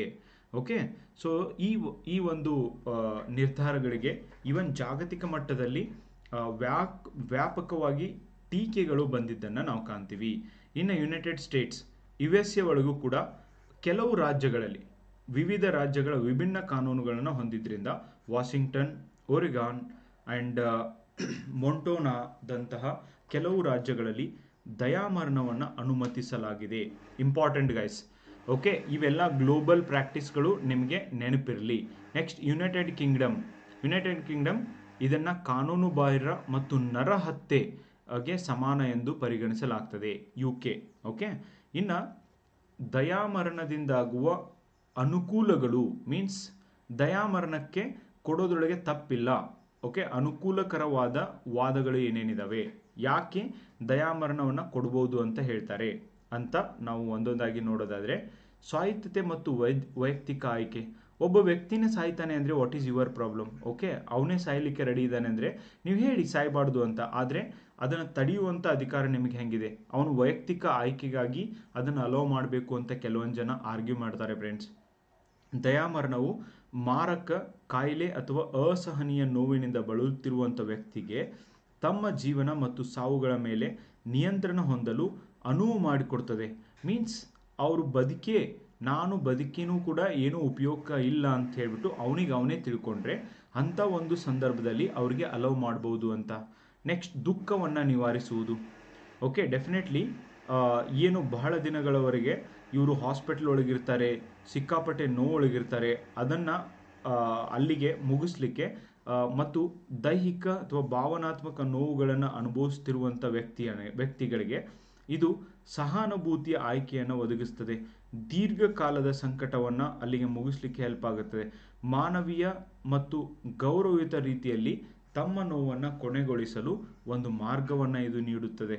ಓಕೆ, ಅದು ಆದಮೇಲೆ ಜೀವನದ ಗುಣಮಟ್ಟ ತುಂಬಾ ಇಂಪಾರ್ಟೆಂಟ್. ತಮ್ಮ ಜೀವನದ ಗುಣಮಟ್ಟ ಅಸಹನೀಯ ಮಟ್ಟಿಗೆ ಹದಗೆಟ್ಟುವ ಹಾಗೆ, ಮೀನ್ಸ್ ನಂದು ಎಲ್ಲ ಮುಗಿದು ಹೋಗಿದೆ ಅನ್ನುವಂಥ ಸಂದರ್ಭದೊಳಗೆ ಇವರು ಪರ್ಯಾಯವಾಗಿ ಇದನ್ನು ಬಳಸಬಹುದು ಅಂತ ಕೂಡ ಕೆಲವೊಬ್ರು ಹೇಳ್ತಾರೆ. ನೆಕ್ಸ್ಟ್, ಸಂಪನ್ಮೂಲಗಳ ಹಂಚಿಕೆ. ಇದು ಕುಟುಂಬಗಳು ಮತ್ತು ಆರೋಗ್ಯ ವ್ಯವಸ್ಥೆಗಳ ಮೇಲಿನ ಆರ್ಥಿಕ ಹೊರೆಯನ್ನು ಉಳಿಸ್ತದೆ ಅಂತ. ಮೀನ್ಸ್ ಒಬ್ಬ ವ್ಯಕ್ತಿ ಬದುಕೋದೇ ಇಲ್ಲ ಅಂದಾಗ ಅವನ ಮೇಲೆ ಅಷ್ಟು ದುಡ್ಡು ಹಾಕಿ ಏನು ಮಾಡಬೇಕು ಅನ್ನುವಂಥ ಪ್ರಶ್ನೆ ಬರುತ್ತೆ. ಇನ್ನು ಕೆಲವೊಬ್ರು ಇಲ್ಲ, ಅವನು ಬದುಕೋವರೆಗೂ ಅವನು ಬದುಕಿಸುವಂಥ ಜವಾಬ್ದಾರಿ ನಮ್ಮ ಮೇಲಿರುತ್ತೆ, ಅದನ್ನು ಬಿಟ್ಟು ನಾವು ಸಾಯೋ ಥರ ಮಾಡಲಿಕ್ಕೆ ನಮ್ಗೆ ಯಾರು ಅಧಿಕಾರ ಕೊಟ್ಟಿದ್ದಾರೆ ಅನ್ನೋದೂ ಕೂಡ ಕೆಲವೊಂದಿಷ್ಟು ಜನ ಆರ್ಗ್ಯುಮೆಂಟ್ನ ಮಾಡ್ತಾರೆ. ಇತರೆ ಚಿಕಿತ್ಸೆಗೆ ಒಳಪಡಿಸ್ಬೋದು. ಭಾರತದಂಥ ಅನೇಕ ಅಭಿವೃದ್ಧಿಶೀಲ ಮತ್ತು ಹಿಂದುಳಿದ ದೇಶಗಳಲ್ಲಿ ಹಣಕಾಸಿನ ಕೊರತೆ ಇದೆ. ಓಕೆ, ಅಂಥ ಒಂದು ಸಂದರ್ಭದೊಳಗೂ ಎಲ್ಲಿಂದ ದುಡ್ಡು ತಂದು ಇವ್ರನ್ನ ತೋರಿಸ್ತೀರಿ? ಆಸ್ಪತ್ರೆ ಸ್ಥಳಾವಕಾಶದ ಕೊರತೆ ಇದೆ. ಇವತ್ತು ನಮ್ಮ ದೇಶದೊಳಗಂತೂ ಎಷ್ಟೋ ಜನ ಆಸ್ಪತ್ರೆ ಹೊರಗಡೆ ಕೂತ್ಕೊಂಡ್ಬಿಟ್ಟು ಚಿಕಿತ್ಸೆ ಪಡೆಯೋರಿದ್ದಾರೆ. ಓಕೆ, ಎಷ್ಟೋ ಜನ ಅಲ್ಲೇ ಸತ್ತು ಹೋಗಿರ್ತಾರೆ. ಓಕೆ, ಆದ್ದರಿಂದ ವೈದ್ಯರು ಮತ್ತು ಆಸ್ಪತ್ರೆಯ ಹಾಸಿಗೆಗಳ ಶಕ್ತಿ ಕೂಡ ಇವತ್ತು ಕಡಿಮೆ ಆಗಿದ್ದರಿಂದ ದಯಾಮರಣಕ್ಕೆ ಪರ್ಮಿಷನ್ ಕೊಡಬೇಕು ಅಂತ ಕೂಡ ಹೇಳ್ತಾರೆ. ಓಕೆ, ನೋಡಿ, ಯಾವುದು ಬದುಕೋದಿಲ್ವೋ ಆ ಜೀವವನ್ನು ಬದುಕಿಸ್ಲಿಕ್ಕೆ ಪ್ರಯತ್ನ ಮಾಡೋಕ್ಕಿಂತನೂ ಯಾವ ಜೀವ ಬದುಕುತ್ತೆ ಅದನ್ನು ಬದುಕಿಸೋದ್ರಲ್ಲಿ ಒಂದು ನ್ಯಾಯ ಇದೆ. ಓಕೆ, ಸೊ ಹಾಸ್ಪಿಟಲಲ್ಲಿ ಇರುವಂಥ ಬೆಡ್ಗಳೆಲ್ಲ ಹೀಗೆ ಫುಲ್ ಆದರೆ ಏನು ಮಾಡೋದು ಅನ್ನುವಂಥ ಒಂದು ವಾದ ಇದೆ. ನೆಕ್ಸ್ಟ್, ಗೌರವಾನ್ವಿತ ಸಾವು. ಭಾರತ ಸಂವಿಧಾನದ ಆರ್ಟಿಕಲ್ 21ನೇ ವಿಧಿಯಡಿಯಲ್ಲಿ ಘನತೆಯಿಂದ ಬದುಕಲು ಸ್ಪಷ್ಟವಾಗಿ ಅವಕಾಶವನ್ನು ನೀಡುತ್ತದೆ. ಒಬ್ಬ ವ್ಯಕ್ತಿ ಕನಿಷ್ಠ ಘನತೆಯೊಂದಿಗೆ ಜೀವನವನ್ನು ನಡೆಸುವ ಹಕ್ಕಿದೆ ಅಂತ ಕೂಡ ಇದು ಹೇಳುತ್ತೆ. ಓಕೆ, ಆ ಮಾನದಂಡವು ಕನಿಷ್ಠ ಮಟ್ಟಕ್ಕಿಂತ ಕಡಿಮೆಯಾಗದಿದ್ದರೆ ಒಬ್ಬ ವ್ಯಕ್ತಿಗೆ ತನ್ನ ಜೀವನವನ್ನು ಕೊನೆಗೊಳಿಸುವ ಹಕ್ಕನ್ನು ನೀಡಬೇಕು ಅಂತ ಕೂಡ ಈ ಹಕ್ಕು ಹೇಳುತ್ತೆ. ಓಕೆ, ಇವೆಲ್ಲ ಫಾರ್ ಆರ್ಗ್ಯುಮೆಂಟ್ಸ್. ಮೀನ್ಸ್ ಎಸ್, ದಯಾಮರಣವನ್ನು ಸರ್ಕಾರ ಅವಕಾಶ ಕೊಡಲಿಕ್ಕೆ ಇರುವಂಥ ಆರ್ಗ್ಯುಮೆಂಟ್. ಕೊಡಬೇಕು, ದಯಾಮರಣ ಇರಬೇಕು, ದಯಾಮರಣವನ್ನು ನೀಡುವಂಥ ಅವಕಾಶ ಇರಬೇಕು ಅಂತ ಹೇಳುವಂಥ ಆರ್ಗ್ಯುಮೆಂಟ್ಸ್. ನೆಕ್ಸ್ಟ್, ಇನ್ನು ದಯಾಮರಣದ ವಿರುದ್ಧದ ವಾದಗಳು. ಓಕೆ, ದಯಾಮರಣದ ವಿರುದ್ಧದ ವಾದಗಳು ಯಾವ್ಯಾವಿದೆ ಅಂತ ನೋಡೋದಾದರೆ, ಜೀವನದ ಪವಿತ್ರತೆ. ಒಂದೇ ಸಾರ್ತಿಗೆ ಮನುಷ್ಯರಾಗಿ ಹುಟ್ಟಿರ್ತೀವಿ, ಅಂಥ ಸಮಯದಳು ಹೀಗಾಗಿ ಸತ್ತರೆ ಅದು ಪವಿತ್ರತೆ ಅಲ್ಲ ಅಂತ ಕೆಲವೊಂದು ಧಾರ್ಮಿಕ ಮೂಢನಂಬಿಕೆಗಳು ಇದ್ದಾವೆ. ಓಕೆ, ಅನೇಕ ಧರ್ಮಗಳು ಮತ್ತು ನೈತಿಕ ವ್ಯವಸ್ಥೆಗಳು ಜೀವನವನ್ನು ಪವಿತ್ರ ಎಂದು ಪರಿಗಣಿಸ್ತವೆ ಮತ್ತು ಉದ್ದೇಶಪೂರ್ವಕವಾಗಿ ಒಬ್ಬರು ಸ್ವಂತ ಜೀವನವನ್ನು ಕೊನೆಗೊಳಿಸುವುದು ಇನ್ನೊಬ್ಬರಿಗೆ ಯಾರ ಹಕ್ಕನ್ನು ಕೊಟ್ಟಿದ್ದಾರೆ ಅಥವಾ ಇನ್ನೊಬ್ಬರ ಸಾವಿಗೆ ಸಹಾಯ ಮಾಡುವುದು ನೈತಿಕವಾಗಿ ತಪ್ಪು ಎಂದು ಹೇಳುತ್ತೆ. ಬದುಕಲಿಕ್ಕಂತೂ ನೀವು ಸಹಾಯ ಮಾಡ್ತಿರ್ಲೋ ಗೊತ್ತಿಲ್ಲ, ಆದರೆ ಸಾಯಲಿಕ್ಕೆ ಸಹಾಯ ಮಾಡೋದು ತಪ್ಪು ನೈತಿಕವಾಗಿ. ಆದರೆ ಇವತ್ತು ನಮ್ಮ ದೇಶದೊಳಗೆ ಕೊಲೆ ಮತ್ತು ಅತ್ಯಾಚಾರ ಪ್ರಕರಣಗಳು, ಭ್ರಷ್ಟಾಚಾರ ಪ್ರಕರಣಗಳು ಇವೆಲ್ಲ ಹೆಚ್ಚಿಗೆ ಆಗ್ತಿದ್ದಾವೆ. ಓಕೆ, ನೀವು ದುಡ್ಡು ಇಟ್ಕೊಳ್ಳೋದು ಸರಿ, ಬಟ್ ಇನ್ನೊಬ್ಬರು ದುಡ್ಡು ಇಲ್ಲಿಗಲ್ ಆಗಿ ತಗೊಳ್ಳೋದು ತಪ್ಪು ಅನ್ನುವಂಥ ಒಂದು ಮನೋಭಾವ. ನೆಕ್ಸ್ಟ್, ಜಾರು ಇಳಿಜಾರು. ನೋಡಿ, ಅಂಗವೈಕಲ್ಯ ಅಥವಾ ಮಾನಸಿಕ ಅಸ್ವಸ್ಥತೆ ಹೊಂದಿರುವಂಥ ದುರ್ಬಲ ಜನಸಂಖ್ಯೆಯು ನೆರವಿನ ಆತ್ಮಹತ್ಯೆಗೆ ಹೆಚ್ಚು ವ್ಯಾಪಕವಾಗಿ ಲಭ್ಯವಾದರೆ ಬಲವಂತ ಅಥವಾ ನಿಂದನೆಯ ಅಪಾಯದಲ್ಲಿರಬಹುದು. ನೋಡಿ, ಇದನ್ನೇನಾದರೂ ಪರ್ಮಿಷನ್ ಕೊಟ್ಟರೆ ಯಾರು ವಲ್ನರೇಬಲ್ ಸೆಕ್ಷನ್ ಇದ್ದಾರೆ, ಯಾರು ಅವರ ಎದ್ದು ಅಡ್ಡಾಡಕ್ಕೆ ಬರೋದಿಲ್ಲ ಅಂಥವ್ರನ್ನೆಲ್ಲ ಯಾರೂ ಉಳಿಸೋದಿಲ್ಲ ಫ್ರೆಂಡ್ಸ್, ಕೊಂದು ಹಾಕಿಬಿಡ್ತಾರೆ. ಓಕೆ, ನೆಕ್ಸ್ಟ್ ವೈದ್ಯಕೀಯ ನೀತಿಶಾಸ್ತ್ರ. ವೈದ್ಯರು ಓತು ತಗೊಂಡಿರ್ತಾರೆ, ಯಾವುದೇ ಹಾನಿ ಮಾಡಬೇಡಿ ಅಥವಾ ಯಾವುದೇ ಜೀವವನ್ನು ಸಾಯಲಿಕ್ಕೆ ಬಿಡೋದಿಲ್ಲ, ಸೊ ನಾವು ಇರೋವರೆಗೂ ಈ ಒಂದು ಜೀವಗಳನ್ನ ಕಾಪಾಡ್ತೀನಿ ಅಂತ ಓತು ತಗೊಂಡ್ಬಂದು ಇಲ್ಲಿ ನೋಡಿದರೆ ವೈದ್ಯರೇ ಒಂದು ಆರೈಕೆ ಮಾಡ್ತಿರ್ಬೇಕಾದ್ರೆ ಸಾಂಪ್ರದಾಯಿಕವಾಗಿ ನೋಡೋದಾದರೂ ಕೂಡ ಈ ವೈದ್ಯಕೀಯ ನೀತಿಶಾಸ್ತ್ರ ಜೀವ ಉಳಿಸೋದನ್ನು ಕುರಿತು ಹೇಳುತ್ತೆ ಹೊರತು ಜೀವವನ್ನು ಯಾವುದೇ ಕಾರಣಕ್ಕೂ ಹೊಡೆಯೋದನ್ನು ಕುರಿತು ಹೇಳೋದಿಲ್ಲ. ನೆಕ್ಸ್ಟ್ ಉಪಶಾಮಕ ಅಥವಾ ಆರೈಕೆ ಪರ್ಯಾಯಗಳು. ನೋಡಿ, ದಯಾಮರಣದ ಆಯ್ಕೆಯನ್ನು ಒದಗಿಸುವ ಬದಲು ಉಪಶಮಕ ಆರೈಕೆ ಸೇವೆಗಳನ್ನು ಸುಧಾರಿಸಲು ಹೆಚ್ಚಿನ ಒತ್ತು ನೀಡಬೇಕು ಎಂದು ಕೂಡ ವಿಮರ್ಶಕರು ವಾದಿಸ್ತಾರೆ friends. That is very very important. Okay, next ಒಂದು ಡೇಟಾ ಏನು ಹೇಳುತ್ತೆ, ಭಾರತೀಯ ಕಾನೂನು ಆಯೋಗವು ತನ್ನ 196ನೇ ವರದಿಯನ್ನು, ಓಕೆ, 196ನೇ ವರದಿಯಲ್ಲಿ ವೈದ್ಯಕೀಯ ಚಿಕಿತ್ಸೆ, ಕೃತಕ ಪೋಷಣೆ ಅಥವಾ ಜಲಸಂಚರಣ ನಿವಾರಿಸುವುದನ್ನು ಕುರಿತು ಹೇಳ್ತದೆ. ಭಾರತೀಯ ದಂಡ ಸಂಹಿತೆ ಸೆಕ್ಷನ್ 309, ಓಕೆ, 309ರಿಂದ ಕಾನೂನು ರೂಪಿಸಬೇಕೆಂದು ಕೂಡ ಶಿಫಾರಸನ್ನು ಮಾಡಿದೆ. ಓಕೆ, ಸೊ 196ನೇ ವರದಿಯೊಳಗೆ ಭಾರತೀಯ ಕಾನೂನು ಆಯೋಗ ಕೂಡ ಇದು ಹೇಳಿದೆ ಫ್ರೆಂಡ್ಸ್, ಇದ್ರ ಬಗ್ಗೆ ಕಾನೂನನ್ನು ಮಾಡಬೇಕು ಅಂತ ಕೂಡ ಹೇಳಿದೆ. It's a debatable issue, ethical issue ಕೂಡ ಇಲ್ಲಿ ಇರೋದನ್ನು ನಾವು ಕಾಣ್ತೀವಿ. ಇನ್ನು ಮುಂದಿನ ದಾರಿ ಏನು, ಮತ್ತೆ ಹಂಗಂದ್ರೆ ಸೊಲ್ಯೂಷನ್ ಏನು? ಸಾರ್ವಜನಿಕ ಪ್ರವಚನ ಮತ್ತು ಶಿಕ್ಷಣ, ಅಂದರೆ ಜನರಿಗೆ ಇದ್ರ ಬಗ್ಗೆ ಅವೇರ್ನೆಸ್ ಮೂಡಿಸಬೇಕು, ಮಿಸ್ಯೂಸ್ ಮಾಡ್ಕೊಳ್ಳೋದನ್ನು ತಡಿಬೇಕು, ಸಾರ್ವಜನಿಕ ಶಿಕ್ಷಣ ಅಭಿಯಾನಗಳಲ್ಲಿ ನಡಿಬೇಕು, ಚರ್ಚೆಗಳು ಆಗಬೇಕು, ಜಾಗೃತಿಗಳನ್ನ ಮೂಡಿಸಬೇಕು, ತಿಳುವಳಿಕೆಯನ್ನು ಮೂಡಿಸಬೇಕು, ಉತ್ತೇಜನವನ್ನು ನೀಡಬೇಕು, ಜೀವನದ ಅಂತ್ಯದ ಆಯ್ಕೆಗಳಿಗೆ ಸಂಬಂಧಿಸಿದ ಕಾಳಜಿಯನ್ನು ಪರಿಹರಿಸಲಿಕ್ಕೂ ಕೂಡ ಇದು ಸಹಾಯ ಮಾಡ್ತದೆ. Okay, so that is very very important friends. Next ಕಾನೂನು ಚೌಕಟ್ಟು. ದಯಾಮರಣವನ್ನು ಪ್ರವೇಶಿಸುವ ಪರಿಸ್ಥಿತಿಯನ್ನು ವಿವರಿಸುವ ಸಮಗ್ರ ಕಾನೂನು ಚೌಕಟ್ಟನ್ನು ಸ್ಥಾಪಿಸುವುದು ಇವತ್ತು ಅತ್ಯಗತ್ಯವಾಗಿದೆ. ನೆಕ್ಸ್ಟ್ ಸುರಕ್ಷತೆಗಳು ಮತ್ತು ರಕ್ಷಣೆಗಳು. ದಯಾಮರಣವನ್ನು ಸುತ್ತುವರಿದಿರುವ ಯಾವುದೇ ಶಾಸನವು ದುರ್ಬಲ ವ್ಯಕ್ತಿಯನ್ನು ರಕ್ಷಿಸಲು ಬಲವಾದ ಸುರಕ್ಷಿತ ಕ್ರಮಗಳನ್ನು ಒಳಗೊಂಡಿರಬೇಕು ಅಂತ ಕೂಡ ಇದು ಹೇಳುತ್ತೆ ಫ್ರೆಂಡ್ಸ್. ವೈದ್ಯಕೀಯ ನೀತಿಶಾಸ್ತ್ರ ಮತ್ತು ವೃತ್ತಿಪರ ಮಾರ್ಗಸೂಚಿಗಳು. ನೋಡಿ, ಆರೋಗ್ಯ ವೃತ್ತಿಪರರಿಗೆ ಮಾರ್ಗಸೂಚಿಗಳನ್ನ ನೀಡಬೇಕು, ಓಕೆ, ಪ್ರೋಟೋಕಾಲ್ಗಳನ್ನ ಫಾಲೋ ಮಾಡಲಿಕ್ಕೆ ಹೇಳಬೇಕು. ವೈದ್ಯಕೀಯ ವೃತ್ತಿಪರರು ಮತ್ತು ನೀತಿ ಶಾಸ್ತ್ರ ಸಮಿತಿಗಳ ನಡುವಿನ ಸಹಯೋಗದ ಅವಶ್ಯಕತೆ ಇದೆ. ಓಕೆ, ಸೊ ರ್ಯಾಷನಾಲಿಟಿನೂ ಬೇಕು, but at the same time medical condition is also important. Next ಉಪಶಾಮಕ ಆರೈಕೆ. ಉಪಶಾಮಕ ಆರೈಕೆಗಳನ್ನು ವರ್ಧಿಸುವುದು ದಯಾಮರಣವನ್ನು ಪರಿಗಣಿಸುವವರಿಗೆ ಪರ್ಯಾಯ ಆಯ್ಕೆಗಳನ್ನು ನೀಡುತ್ತದೆ. ಓಕೆ, ಇದು ಪರ್ಯಾಯ ಆಯ್ಕೆಗಳನ್ನ ನೀಡುತ್ತದೆ. ಸೊ ಹೀಗೆ ನೀವು ಒಂದು ಪ್ರಬಂಧವನ್ನು ಫಾರ್ ಆ್ಯಂಡ್ ಅಗೇನ್ಸ್ಟ್ ಎಲ್ಲ ಹೇಳಿ, ನೈತಿಕತೆ ಆಧಾರದ ಮೇಲೆ ಹೇಳಿ, ಆ್ಯಂಡ್ ಡೇಟಾ ಏನು ಹೇಳುತ್ತೆ ಹೇಳಿ, ಅದು ಆದಮೇಲೆ ಕನ್ಕ್ಲೂಷನ್ ಮಾಡ್ಬೋದು. ಭಾರತದಲ್ಲಿ ನ್ಯಾಯಾಂಗದ ಪ್ರಕಾರ ಯಾವುದೇ ರೀತಿಯಲ್ಲಿ ಅಥವಾ ಯಾವುದೇ ಸಂದರ್ಭಗಳಲ್ಲಿ ಸಕ್ರಿಯ ದಯಾಮರಣವನ್ನು ಅನುಮತಿಸುವುದಿಲ್ಲ. ಓಕೆ, ಆದರೆ ನಿಷ್ಕ್ರಿಯ ದಯಾಮರಣ ಬಂದಾಗ ಅನುಮತಿ ನೀಡುವ ನಿಲುವನ್ನು ತೆಗೆದುಕೊಳ್ಳಲಾಗಿದೆ. ಯಾರಿಗೆ ಕೊಡಬೇಕು ಈ ಅನುಮತಿಯನ್ನು ನೀಡಲಿಕ್ಕೆ, ಅಧಿಕಾರವನ್ನು ಯಾರಿಗೆ ಕೊಡಬೇಕು? That's a question mark friends. ನಿರಂತರ ಸಸ್ಯಕ ಸ್ಥಿತಿಯಲ್ಲಿ ಮೀನ್ಸ್ ಕಂಟಿನ್ಯೂಸ್ ಆಗಿ ಬೆಡ್ ರಿಡನ್ ಆಗಿದ್ರೆ, ಕಂಟಿನ್ಯೂಸ್ ಆಗಿ ಡೇಂಜರ್ ಝೋನಲ್ಲಿ ಇದ್ದರೆ ಅಂಥವ್ರಿಗೆ ಅವಕಾಶವನ್ನು ಕೊಡಬೇಕು ಅಂತ ಇದೆ. ಇವರು ಚೇತರಿಸಿಕೊಳ್ಳುವ ಭರವಸೆ ಇಲ್ಲ ಅಂದಾಗ ಗೌರವಾನ್ವಿತ ಮರಣವನ್ನು ಹೊಂದಲಿಕ್ಕೆ ಸುಪ್ರೀಂ ಕೋರ್ಟ್ 2023 ಹೇಳಿದೆ. ಇವರು ಆರಾಮಾಗಿ ಸಾಯಲಿಕ್ಕೆ ಒಂದು ಅವಕಾಶವನ್ನು ನೀಡಿಕೊಡ್ಬೇಕು. ಅದರಿಂದ ಈ ಒಂದು ಆಕ್ಟಿವ್ ಯುಥಿನೇಷಿಯಾ ಅಲ್ಲ, ಪ್ಯಾಸಿವ್ ಯುಥಿನೇಷಿಯಾನ ಅಲೋ ಮಾಡಿದ್ದಾರೆ. ಅದರಂತೆ ಭಾರತೀಯ ಸಂವಿಧಾನದ 21ನೇ ವಿಧಿಯ ಅಡಿಯಲ್ಲಿ ನಿಷ್ಕ್ರಿಯ ದಯಾಮರಣವನ್ನು ಭಾರತದಲ್ಲಿ ಜೀವಿಸುವ ಹಕ್ಕಿನ ಒಂದು ಭಾಗವೆಂದು ಗುರುತಿಸಲಾಗಿದೆ. ಓಕೆ, ಸೊ ಹೀಗೆ ಸಂವಿಧಾನನೂ ಇದ್ರ ಬಗ್ಗೆ ಏನು ಹೇಳಿದೆ ಅದನ್ನು ಹೇಳಿಬಿಟ್ಟು ಕನ್ಕ್ಲೂಷನ್ ಮಾಡಿದರೆ ದಟ್ಸ್ ಬೆಟರ್ ಫ್ರೆಂಡ್ಸ್. ಓಕೆ, ಈ ಥರ ಯಾಕೆ ನಮಗೆ ದಯಾಮರಣ ನೀಡಬೇಕು, ಯಾಕೆ ನೀಡಬಾರ್ದು, ನೀಡಿದರೆ ಎದುರಾಗುವಂಥ ನೈತಿಕ ವಿಷಯಗಳ್ಯಾವು, ಇವುಗಳನ್ನು ಸವಿಸ್ತಾರವಾಗಿ ಆ್ಯಂಡ್ ಕಂಪ್ಲೀಟಾಗಿ ನಾನು ಹೇಳಿದ್ದೀನಿ ಫ್ರೆಂಡ್ಸ್. ಐ ಆಮ್ ಶ್ಯೂರ್ ಇವತ್ತು ಆನ್ಲೈನ್ ಕ್ಲಾಸ್ ಒಳಗೂ ಕೂಡ ನಾನು ಇದನ್ನು ಡಿಸ್ಕಸ್ ಮಾಡ್ತೀನಿ. ಆ್ಯಂಡ್ ಯಾರ್ಯಾರೆಲ್ಲ ಇನ್ನೂ ಜಾಯ್ನ್ ಆಗಿಲ್ಲ, please join friends. And test ಸೀರೀಸ್ಗೆ ಯಾರ್ಯಾರು ಜಾಯ್ನ್ ಆಗಿಲ್ಲ ಜಾಯ್ನ್ ಆಗಿ. ಕನಮಡಿ ಇನ್ಸ್ಟಿಟ್ಯೂಟ್ ಆ್ಯಪ್ ಒಳಗೆ ನಿಮಗೆ ಆನ್ಲೈನ್ ಕ್ಲಾಸಸ್ ಸಿಗ್ತಿದ್ದಾವೆ ಆ್ಯಂಡ್ ಅದರ ಉಪಯೋಗವನ್ನು ನೀವೆಲ್ಲರೂ ಕೂಡ ತಗೊಳ್ಳಿ ಫ್ರೆಂಡ್ಸ್. ಆ್ಯಂಡ್ ಬರುವಂಥ ಸಂಡೇ ಇವೆಲ್ಲ ವಿಷಯಗಳು ಆಗ್ತಿದ್ದಾವೆ. ಮೈಕ್ರೋ ಫೈನಾನ್ಸ್ ಬಗ್ಗೆ ಎಸ್ ಎ ಮಾಡಿ ಅಂತ ಕೆಲವೊಂದು ವಿದ್ಯಾರ್ಥಿಗಳು ಕೇಳ್ತಿದ್ರಿ. ಆ್ಯಂಡ್ ಮೈಕ್ರೋ ಫೈನಾನ್ಸ್ ಮತ್ತು ಭಾಳ ಜನ ಅದರಿಂದ ಜೀವ ಕಳ್ಕೊತಿದ್ದಾರೆ. ಆ್ಯಂಡ್ ಅದು ಏನಾದರೂ ನಿಮಗೆ ಎಸ್ ಎ ಬೇಕಾ ನನಗೆ ಕಮೆಂಟ್ ಬಾಕ್ಸ್ ಮೂಲಕ ತಿಳಿಸಿ. ನೀವು ಮಾಡಬೇಕಾಗಿದ್ದಿಷ್ಟೇ, ನಿಮ್ಮೆಲ್ಲ ಫ್ರೆಂಡ್ಸ್ಗೂ ಕೂಡ ಫಾರ್ವರ್ಡ್ ಮಾಡಿರಿ. ಯಾರು PSI KS ಓದ್ತಿರ್ತಾರೆ ಅವ್ರಿಗೆ ಹೇಳ್ರಿ, ಅವರಿಗೆ ವಿಡಿಯೋ ಕಳಿಸ್ರಿ, ಅವರು ನೋಡಲಿ. ಓಕೆ, ಅವ್ರಿಗೂ ಕೂಡ ಗೊತ್ತಾಗಲಿ, ಅವರು ಇದರ ಉಪಯೋಗವನ್ನು ತಗೊಳ್ಳಿ ಫ್ರೆಂಡ್ಸ್.